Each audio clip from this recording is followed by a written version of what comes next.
Bueno, oye, pues es viernes y los viernes es un día que nos gusta mucho porque yo al menos sí aprendo mucho. Aprendo del historiador, de nuestro amigo, de Joaquín Robles Linares, un gran historiador, y que hoy nos va a tocar el tema de la historia del general José María Yáñez y la batalla de Guaymas.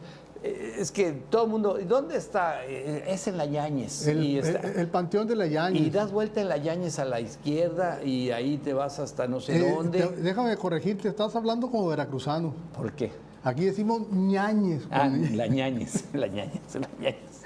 Bueno, ¿dónde estás? Por la Ñañez. por la Ñañez. Y bueno, nuestro amigo Joaquín Robles Linares. Doctor Joaquín, buenas noches, gracias por estar con nosotros nuevamente. No, hombre, buenas noches. Muy contento de estar otro viernes aquí esta noche con ustedes y con nuestros amigos. Y efectivamente, yo creo que las principales ciudades de Hermosillo, porque hay que recordar que Guaymas, por ejemplo, también, una de sus principales avenidas es la Yáñez. Sí. Hermosillo la cruza, la avenida Yáñez, y además, pues una avenida muy antigua, que curiosamente aquí en Hermosillo, esta avenida que está en el centro, tenía un nombre curioso antes de que le pusieran José María Yáñez. Era la Avenida del Piojo, por si les gustaría irse a vivir ahí o estar cerca de esa calle. Era la antigua calle del Piojo. Calle y después del se Piojo, le pusieron no más. del Piojo. El Callejón del Burro. Después le pusieron también el Callejón del Burro, y había otras, que el Guamuchilar y otras así muy curiosas. Oye, precisamente hoy, y sacándote del tema tantito, Joaquín, nada más, hoy en la mañana con unos amigos conversando me decían de la colonia de los Igualados, ¿tú la ubicas? Sí, es la sí, modelo. perfectamente bien. No es la modelo, Hilario. Está arribita, no. Es lo que podría ser Country Club. Entonces, los de la gente... Bueno, mira, la raza de la Pitic le puso la colonia de los Igualados. Estaba cerca. Sí. Y fíjate que me voy a ir también a una cosa muy curiosa que sucedió en torno a la Pitic. Había también al norte, la de los Igualados, en fin. Pero la Pitic, si tú te vas a sus orígenes en los años 40, es únicamente la colonia que tiene camellones en medio. O sea, si tú vas por la Pitic, te vas a dar cuenta que la que hizo el general Rodríguez en aquella época es esa colonia que tiene camellón y que tenía también unos desaparecieron, mucha gente se los agandalló, unos callejones en las posteriores de las... Cierto. Bueno, yo conozco algunos, la original. Conozco algunos que los agandallaron. Muchos se agandallaron en ese que originalmente, que originalmente es para servicios, Joaquín. Para los servicios. Mira, si te paras enfrente del parque de la Pitic, es la capilla, y ves las casas. Bueno, este fue un diseño que trae el general Rodríguez, su esposa, de California. La capilla es muy similar a un está en el sur de California. Acuérdate que el general Rodríguez vivía allá, de hecho, allá en Baja California, en fin, tenía casi su residencia, últimos años de su vida en esa zona del país, en el extranjero. Y entonces diseñó la colonia, los adelantos de la época, las dimensiones, por ejemplo, los lotes que están... Oye, Joaquín, un segundo, Joaquín, un segundito. Tu audio se está cortando un poco. Se está apreciando. No sé si es en el movimiento o tu micrófono, no sé dónde lo tengas en este momento. No sé si... Oiga. Y si volvemos a conectarnos. Joaquín, vamos a hacer un nuevo enlace. Danos 30 segundos y regresamos contigo, nada más para volver a hacer el enlace. Gracias, Joaquín. Perfecto. Oye, está muy interesante esto que estamos platicando ahí con nuestro amigo Joaquín Robles Linares. Digo, independientemente que nos va a hablar de todo lo de José María Yáñez, como tú dices, ¿cómo es? ¿Ñañez? Ñañez. Estas cosas curiosas, ¿no? De colonias, de nombres. Que no conocemos aquí en la capital. Sí, porque digo, la verdad, ahí dice, yo a veces digo, ¿cómo le quitaron un nombre tan precioso a esta calle para ponerle el nombre de Boulevard o la López Portillo? Solidaridad, López Portillo, por sí, favor. no, dices, no, se vale. Pero cuando dices, se llamaba calle del Piojo, no, O Callejón del Burro. Callejón del Burro. Bienvenido. Bueno, ya está otra vez, Joaquín. Esperemos que mejoremos nuestro audio nada más. Joaquín, estábamos platicando lo que comentábamos sobre los nombres fíjate, Adelante, Joaquín. No, los nombres de las calles de Hermosillo. Y bueno, había una calle Porfirio Díaz, que es la de los personajes de la época. Quizá una de las zonas de la ciudad donde quedan todavía sus calles. Es esa parte del centenario que se llama Tepec. Porque las calles las hicieron a final del siglo XIX y Sonora estaba muy lejos del centro, una manera de ligar la historia local a la historia nacional. Pero sí, obviamente las calles se han transformado. La misma avenida San tuvo muchos nombres, la calle de Don Luis, la de los Naranjos, la calle de Doña Amaro, en fin. Pero es una cosa curiosa porque pues refleja también las etapas políticas y sociales de una ciudad como Hermosillo, lejana, y con una sociedad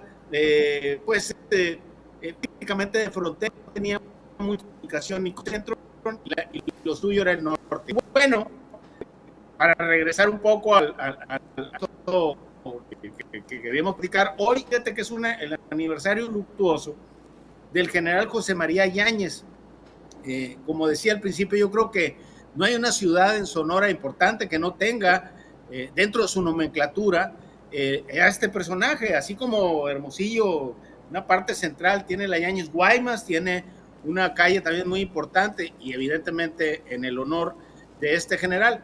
Esta persona, este militar típico del siglo XIX, participó en la Guerra de Independencia, participó en la Guerra del 47 contra los Estados Unidos, pero era un hombre eficaz, un hombre que tenía mucha ascendencia en el centro del país, y en aquellos años que lo mandan a Sonora, había en el país una turbulencia política provocada por Santana, y así Santana destruye el sistema federalista, impone un régimen centralista y nombraba a los gobernadores, y así llega este personaje a Sonora a gobernar en una época complicada que le toca precisamente lo que se dio como el filibusterismo. Él le toca defender a Sonora ante Rousset de Bourbon, un personaje francés de origen noble que había estado en California, había oído las bondades del estado, tenía mucha fama de que había mucha riqueza mineral. ¿Por qué? Porque pues, muchos sonorenses se habían ido a la fiebre del oro, y entonces eso había despertado codicia tanto de extranjeros como de otros gobiernos. Rousset de Bourbon viene a México, pero primero viene invitado por el general Mariano Arista, presidente de la República, como inversionista, como muchos se presentan en ocasiones, que van a hacer grandes inversiones y que había posibilidades de hacer negocio. Llega a Sonora, regresa después ya con un contingente que logra armar y asalta Guaymas. Para ese entonces el general José María Yáñez estaba al mando en el estado de las fuerzas militares y las fuerzas políticas, y obviamente le hace frente, pero aquí hay una situación muy interesante, que una mujer guaymense, Loreto Encinas de Avilés, originaria de Rosario Tezopaco, se entera de lo que estaba sucediendo, de lo que se estaba urdiendo en contra de las armas nacionales, y participa en esta defensa del puerto con mucho éxito. Al final, las tropas de Yáñez tienen preeminencia y relevancia, derrotan a las tropas extranjeras, tan es así que la goleta en que venían, la goleta Label, un pequeño barco, logra huir con algunos franceses, pero Rousset de Bourbon queda preso y al final de cuentas es fusilado frente a lo que es hoy el Palacio de Gobierno en Guaymas, junto con otros personajes. Él se intenta refugiar en el consulado francés, no lo logra, una mujer, Guadalupe Cubillas, lo rechaza, Loreto Encinas, el general Yáñez, el jefe militar de la época de Guaymas, el prefecto político, derrotan. Nada más un detalle para que vean las dimensiones de la pelea. Este ataque filibustero es el más grande que se dio en el país, dentro de muchos ataques filibusteros. Las tropas, tanto que comandaba Rousset de Bourón como las que comandaba Yáñez eran muy numerosas, combatieron durante todo el día y obviamente la cantidad de muertos y de bajas pues fue muy grande en el caso de los franceses y ahí pues quedarán sepultadas ya los orígenes imperialistas de este personaje que intentó dominar el Estado. Yáñez pasa a ser un hombre de una gran importancia política y militar, no nomás en México. Después lo hacen gobernador de Sinaloa. Con el tiempo vendrá la rebelión o el levantamiento de Tacubaya, que protagoniza un sonorense, Félix Zuluaga, se adhiere a esas tropas. Después, ante la intervención francesa, combate a los franceses, pero ante una derrota, que eso es lo interesante de la vida de Yáñez, ante una derrota de los franceses, se pasa y se cambia de bando. Y así termina sus días militares del lado de Maximiliano. Maximiliano lo condecora con la Orden de Guadalupe, lo hacen general de división, y entonces le dan los honores que quizá, lo digo como quizá porque no tengo los datos, no se los dio el ejército republicano. A fin de cuentas, los franceses son derrotados en aquella guerra de intervención y José María Yáñez va a dar a la cárcel. Ahí en la cárcel, con el paso del tiempo, logra liberarlo, ya era un hombre grande, el presidente de la época, los funcionarios le consiguen una pensión porque no tenía dinero, era un hombre que había invertido todos sus recursos básicamente en sobrevivir y en andar de estado en estado, y en aquella época hasta los militares le ponían a la tropa porque pues, no había recursos, era un país desangrado y en guerra casi permanente, y así Yáñez muere un 9 de agosto de 1880. Muere muy pobre y de hecho el general Porfirio Díaz, que le tenía un gran respeto, coopera para su entierro porque no tenía ni para enterrarlo al general Yáñez. Con el paso de los años, la figura de Yáñez tomó cierta dimensión y se dieron cuenta de que ese error político de haberse pasado a los franceses, pues había nublado una trayectoria muy importante y particularmente con los sonorenses.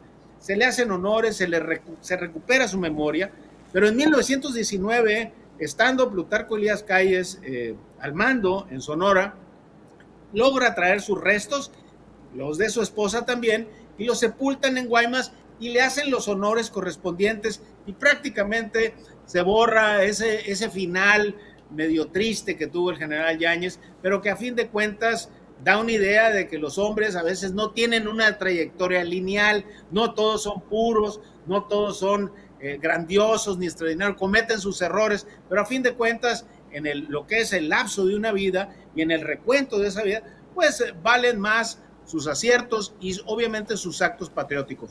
Se hizo una estatua, se hace una columna, en fin, se le hacen los honores y desde entonces pues la calle General Yáñez pertenece y es parte de nuestro acervo pues que tenemos en las ciudades, el nombre de nuestras nomenclaturas, y es un personaje muy cercano a nosotros. Quizá en el centro no tengan la consideración de este personaje, nosotros sí.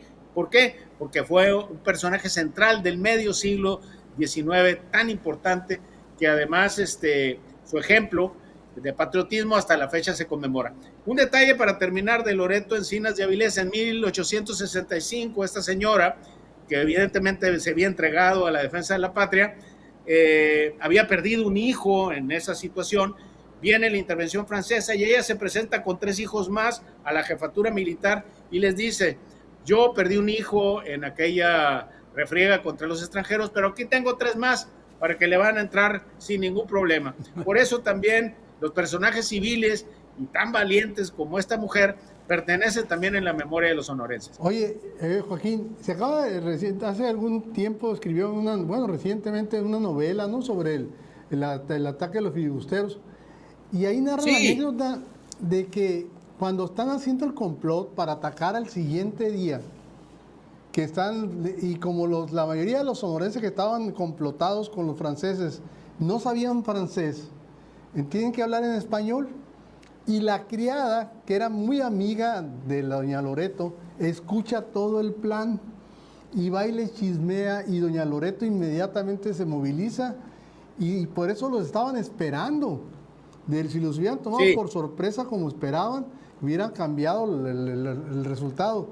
Pero ya las fuerzas con el general Yáñez los estaban esperando a los franceses y a los que andaban involucrados con ellos. Así es, fíjate que fue ese personaje, Loreto Encinas. También había un prefecto político también que le llegaron las versiones, la gente se daba cuenta, pues hay que entender también que en aquella época era muy chiquito, la gente se dio cuenta, además vieron las intenciones de Roset de Borbón, ya había él tenido contacto con sonorenses, y obviamente había deslizado la idea de separarse del país, quería hacer una república que tuviera vinculación con Francia, y efectivamente Loreto Encinas y la gente de Guaymas se dio cuenta particularmente de lo que estaban haciendo, y Yáñez se les adelantó y a fin de cuentas logra derrotarlos. Fueron combates muy duros, fueron combates terribles, combatieron prácticamente de sol a sol, todavía en la noche, sin descansar ni un momento hasta que los franceses quedaron totalmente rendidos. Y fueron declarados filibusteros, que el término filibustero se refiere a los piratas que actúan en tierra. El pirata es el que actúa en el mar. Y el filibustero es un pirata de tierra. Por eso... Es un pirata de tierra, y además Sonora no fue el único.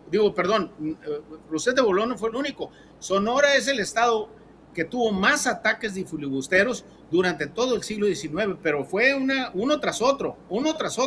A veces me sorprende la capacidad de resistencia de aquellos sonorenses, pero también su patriotismo y su nacionalismo. A pesar de vivir tan lejos, nunca pudieron dominarlos y los derrotaron constantemente. Así les ofrecían pertenecer a los Estados Unidos o pertenecer a Francia. Pues sí. ¿Por qué no de Estados Unidos pertenecen a nosotros? Así es. En la tienda Ross, sobre todo. Bueno, oye, Joaquín, pues nada más una pregunta, Joaquín. Bueno, yo creo que son pocos los personajes que realmente logran dar ese giro, y de que estuvo señalado como un traidor incluso, pues de repente otra vez se convierte en un héroe nacional. La calle Yáñez, de aquí de Hermosillo, esa famosa calle Yáñez, ¿en qué año se le puso el nombre? Desde 1919, fue precisamente de las primeros, ya cuando Yáñez limpia su memoria y que al final sale un personaje muy reconocido, precisamente cambia esa nomenclatura y le ponen a principios del siglo Caña José María Yáñez. Ya desde la época se llama así, y así fueron cambiando quizá muchas de las calles, porque en el porfiriato, después con la revolución, cambiaron. Bueno, el Parque Madero se llamaba Ramón Corral, y a raíz de la revolución maderista y del asesinato de Madero, le ponen Francisco y Madero. Antes se llamó la Alameda. El mercado municipal, pues era Orozco, pues. Así es, y fíjate, y además el mercado municipal lo inaugura Luis Emeterio Torres, y además termina llamándose el Mercado Pino Suárez. Ándale. Entonces, la política y los nombres y todo es un asunto muy, muy curioso, y además muy arraigado a nosotros los mexicanos. Si tú te vas a la Ciudad de México, te vas a espantar con los nombres que tenían y con los que tienen actuales, que los han modificado. La calle de Plateros, ahora es Venustiano Carranza, por decirte algo, en fin, hay muchas calles. Joaquín, muchísimas gracias, se nos acabó el tiempo, mi querido Joaquín. Gracias como todos los viernes, un abrazo, excelente fin de semana y seguimos pendientes. Cómo no, muchas gracias y buenas noches, y un gusto de haber estado con ustedes. Tu columna del Imparcial el domingo. La columna del domingo, ahí vamos a platicar de los sucesos políticos que están ahorita incidiendo en el país y que ponen en riesgo la República. Órale, muy bien.